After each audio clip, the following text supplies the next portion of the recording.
He wasn't the boy's biological father, but he never treated him like anything less than his own. From the moment he married the boy's mother when the child was just 6, he stepped up. He attended every parent-teacher meeting, taught him how to ride a bike, and even stayed up all night helping with science projects. He wasn't just a man in the house, he was the stability.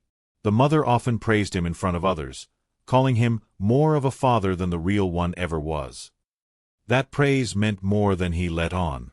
He paid for the boy's private education from his own savings, even though it meant delaying his dream of opening a small business. He bought him his first car at 16, hoping it would make him feel supported and independent. He thought that consistency, sacrifice, and love would eventually earn him a place in the boy's heart. But deep down, he often wondered why the boy never called him Dad. Still, he brushed off the distance, blaming it on teenage years, assuming it would pass. He didn't want credit, just respect.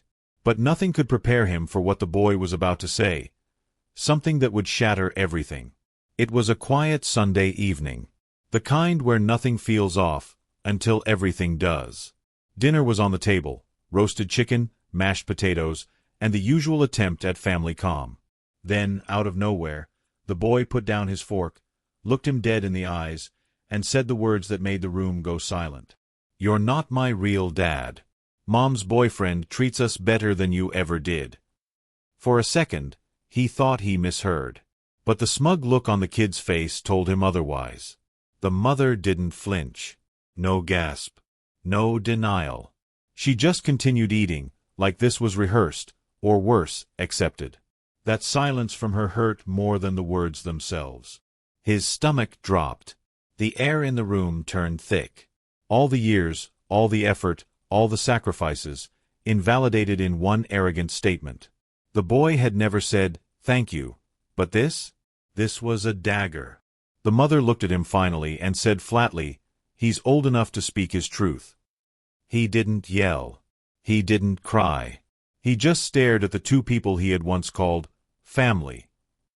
And with the calm of a man who had just witnessed the death of his role, he simply said, "Okay," and quietly began plotting his exit from their lives, starting with everything he gave. That night, he sat in his study, staring at the wall where photos once hung, smiling vacations, school award ceremonies, birthdays. Now, they felt like lies captured on glossy paper. He remembered every moment, the late nights helping with homework, the emergency hospital visit when the boy broke his wrist, the time he pawned his watch to cover tuition when a client paid late. Not once did he complain. Not once did he ask for anything in return. He thought of the Christmas when the boy wanted a gaming console that was completely out of budget, but he made it happen anyway. The boy didn't even say thank you. Just ripped open the box, grinned, and ran to his room. Back then, he brushed it off. He's a kid, he told himself. But now, it felt like a pattern. He realized he had loved and provided out of loyalty, not obligation, and they had taken it all for granted. What stung more was the mother's complicity. She had once praised his efforts to friends and family, saying he was a blessing. Now she sat silent while her son disrespected him. It was as if all the years of being their anchor had been rewritten overnight. He had been more than a provider. He had been a constant. And now, they acted like he was disposable. Well, if that's what they wanted, they'd see what life looked like without him. He didn't explode. He didn't argue. He didn't even ask why. That would have given them the satisfaction of knowing they'd gotten under his skin.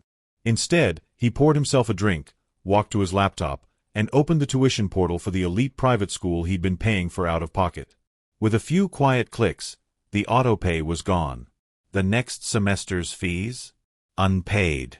Then, he went into the garage, opened the drawer where the car title sat, the one registered under his name, the one he bought for the boy on his 16th birthday. The same car that now had dented doors, fast food wrappers inside, and zero appreciation. He scheduled a tow for the next morning. No warning. No conversation. Just action. Then came the bank cards. The boy had a credit card for emergencies. Cancelled. The Netflix family account? Locked out. Spotify? Gone. Even the gaming subscription, All his, all revoked. He wasn't being cruel. He was being done. They had said he wasn't their real family, so he acted like it. And still, he said nothing. He watched as the dominoes began to fall. One subtle move at a time, he dismantled the comfortable life they had taken for granted. This wasn't loud revenge. This was surgical, silent, and it had only just begun. The ripple effects of his quiet revenge hit harder than they ever expected. Within 24 hours, chaos erupted. First came the school. The mother got the call. Their son's tuition hadn't been paid. She assumed it was a glitch, until she logged into the account and saw it herself. Access revoked, balance overdue, future enrollment marked as pending cancellation. She tried to contact him. No answer. Just silence. Then came the car. That sleek little vehicle the boy had been flaunting like a trophy? Gone. Towed from the school parking lot during lunch hour. Humiliation hit like a truck. His classmates watched as he stood there, red-faced, helpless, calling his mom, screaming through the phone. And the cherry on top? The credit card declined at the mall. The boy had never even known what insufficient funds felt like, until that day. His mother's boyfriend? Nowhere to be found. The man who was supposedly better had vanished the moment things got tough. The house, once filled with entitlement and unspoken resentment, turned cold. The mother began to realize that this stepfather she'd dismissed had actually been the backbone of their lifestyle. Without him, the facade crumbled fast. And for the first time, they felt what he'd felt for years: abandonment. By the third day, the silence was shattered, not by apologies, but by threats. His phone buzzed relentlessly. First a text from his ex. "This is unacceptable. You can't just walk away from your responsibilities." Then a second, more aggressive. "If you don't fix this by tomorrow, I'll have my lawyer contact you." He laughed, actually laughed, for the first time in days. Responsibilities? The same woman who sat silent while her son disrespected him was now lecturing him on duty? Then came a call from her lawyer, or rather, a friend posing as one, attempting to sound authoritative. "You've financially supported the child for years. That could be seen as legal guardianship." He replied calmly, "I was never legally married to her. He's not my biological son. You want to take this to court? Go ahead." Click. The mother's tone shifted quickly from threats to desperation. Her texts went from legal jargon to emotional manipulation. "He's just a kid. He didn't mean it. You were always like a father to him." But it was too late. He had been used, taken for granted, and discarded when inconvenient. Now, he was the one doing the discarding.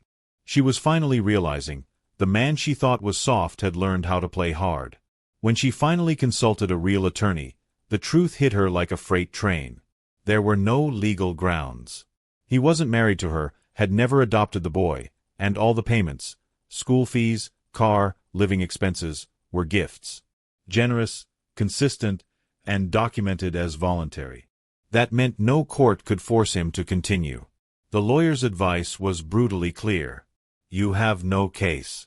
If anything, he could sue you for reimbursement if he wanted. Panic set in. The private school sent another warning. Pay within 5 business days or risk expulsion. The mother now had to choose between paying thousands she didn't have, or pulling her son out mid-semester. She called everyone she could think of for help. Her parents, her new boyfriend, who quickly backed off, even old friends, but no one stepped up. As for the car, still gone. And the boy, once so smug, now sulked in the house, grounded not by punishment, but by consequences. She tried once more to reach out. "Please, we need to talk. Let's be adults." But she got no reply. For the first time in years, she was forced to stand on her own, without the man who had quietly carried them for so long.